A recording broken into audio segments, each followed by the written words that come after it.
po natin pag merong viewing area dyan. Papakita ko po sa inyo. Napakaganda po ng area. Wow, talagang sobra po.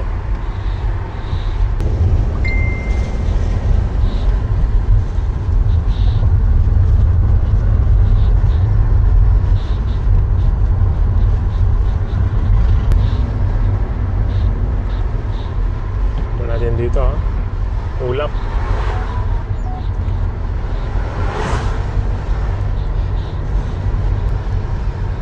Daddy, question. Uh-huh. Bakit pag nagbabiyahe tayo, ayaw mo ang may music?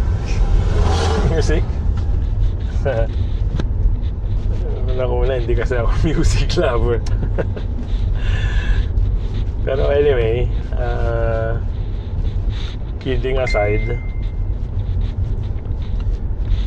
yung music, wala pong problema sa akin kung nakatigil yung sasakyan. Pero once na moving na yung sasakyan, hindi na ako nagbi-music. Hindi dahil mahilig, hindi po dahil hindi ako mahilig sa music, kundi dahil during driving, mas gusto ko pong naririnig yung kondisyon ng sasakyan. So pag may mga unusual sound, maririnig natin kaagad yung tunog ng makina, mas napapakiramdaman natin yung ikot ng mga gulong, mas naririnig natin kapag nagpreno tayo, maririnig natin. So in short, lahat po ng mga gagamitan natin ng sense of hearing, mas mamamaximize natin kung wala pong music.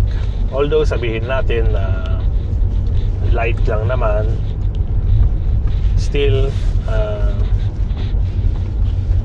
meron pa rin pong effect yon. Kaya kung meron akong gustong music na pakinggan, i-wait ko na lang po yung next na opportunity.